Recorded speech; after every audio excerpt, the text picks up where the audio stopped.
Et bien sûr, quelle année pour notre barreau qui peut désormais compter sur les pronostics avérés de Gilles Lecoultre.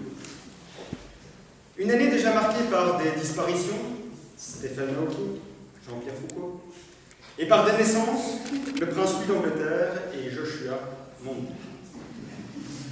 Historique, cette année, elle l'est surtout pour moi, aujourd'hui honoré de présenter mon fils de conférence, Jérôme, à la fonction de vice-président de notre association. Adorable, calme, dévoué, un fiston merveilleux. Jérôme, vous le connaissez tous, enfin, presque tous.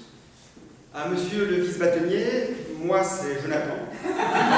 Jérôme, c'est lui. La discussion à Séville, c'était lui. La virée à Rotterdam, c'était encore lui. À ce stade-ci, vous vous dites, pourvu qu'il ne soit pas trop lourd. Pas de sexté, pas de dossier pour exhibitionnisme, pas de Ferrari stationné dans le parking Coulard, rien de tout cela. Et pourtant, je peux vous assurer que ce garçon va encore vous surprendre. Plongeons ensemble dans la fabuleuse histoire de Jérôme. Seul garçon d'une fratrie de trois, le petit Gégé passe une enfance relativement calme, entouré de ses parents Philippe et Gaëtan, de ses sœurs Laurence et Charlotte, et de ses deux fidèles desquelles, cyanure et cocaïne. Sa plus grande frayeur, il la vit dès l'âge de 3 ans, lorsqu'il a l'impression d'être censé suivi par un petit garçon qui ne lui inspire absolument pas confiance. C'était son nom. Le jeune Jérôme compte alors ses bonbons, pêche le crabe en Bretagne, dévore ses bébés et fait vivre un véritable enfer à sa petite sœur Laurence. Usant et abusant de subterfuge, il va jusqu'à lui faire apposer sa signature sur une feuille blanche qu'il scanne ensuite pour l'insérer dans un contrat lui donnant un accès illimité à sa chambre.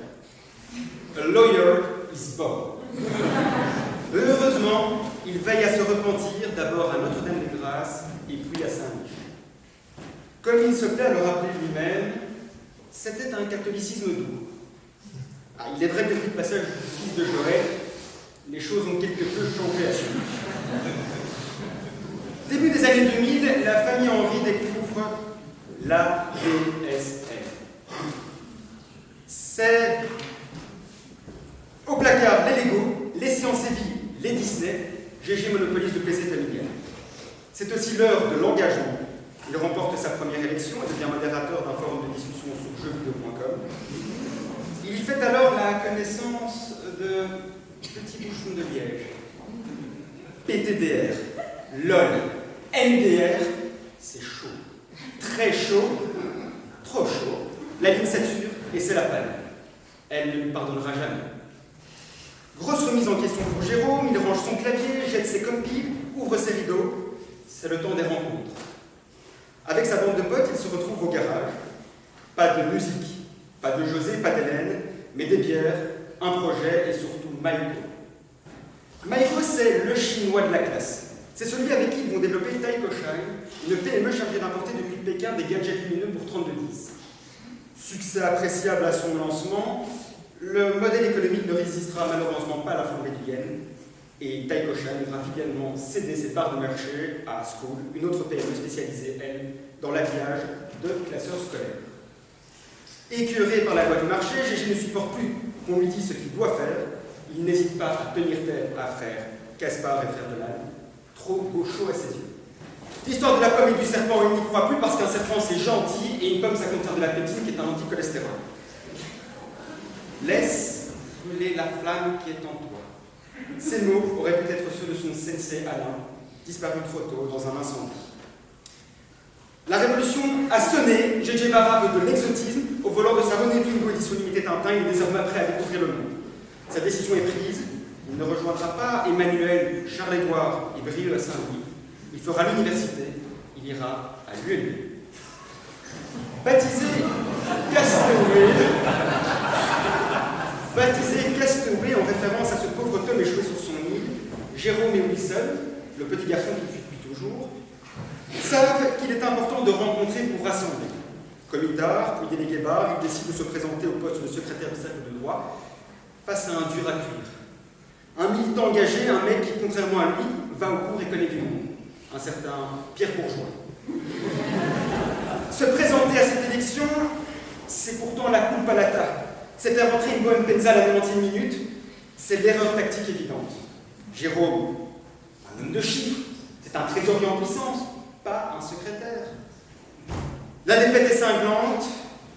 Comment a-t-il pu à ce point manquer de lucidité? Lui, plusieurs fois sacré souris d'or à Football Manager. Retour au vestiaire, il revoit complètement sa stratégie et sa paye. L'année suivante, il se représente face à Pierre Le Rouge et largement élu à la présidence du Cercle de France.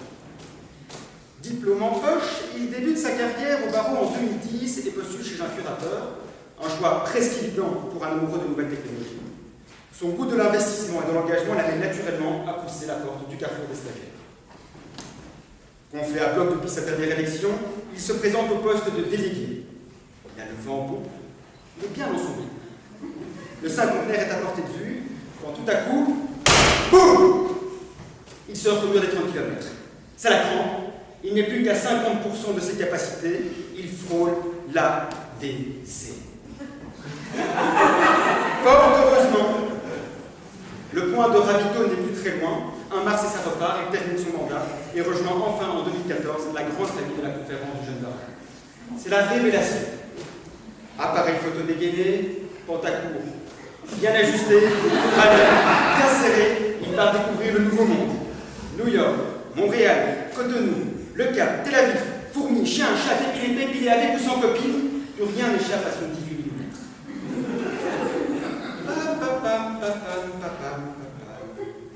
Si Michael Jackson est le seul blanc qui danse comme un black, Maître Henry, lui, est bien le seul black dans un corps de blanc, un authentique galac fourré au chocolat noir. Il a le temps et il le prend. Tout est pour lui source d'émerveillement. Cette période voit également naître de nouvelles amitiés avec les membres de son autre famille, celle qui ne l'a pas choisie, la kleptocratie. Des soirées entières à parodier Benjamin Maréchal dans ses bouquins, à chanter full sentimental, à jouer à blanc manger coco, une sorte de cadavre exquis des temps modernes où les plus belles histoires se terminent souvent par une hépatite C dans un sauna avec car c'est aussi ça, GG. Des tongs avec un costume, des lunettes sous la douche, de l'écran total par jour de pluie. Un curateur récompensé pour sa confraternité, un bruxellois à l'accent wallon. Bref, un héros surréaliste bien de chez nous, tout droit sorti d'un des films d'Arte. Vous l'aurez compris, c'est le candidat idéal. Sa présidence, il l'a rêvé. En coureur de fond, il s'y est préparé. Chers amis, croyez-moi, vous serez charmés. Et comme le rêve lors de la Berlier, vous lui lancerez GG, c'est quand tu veux.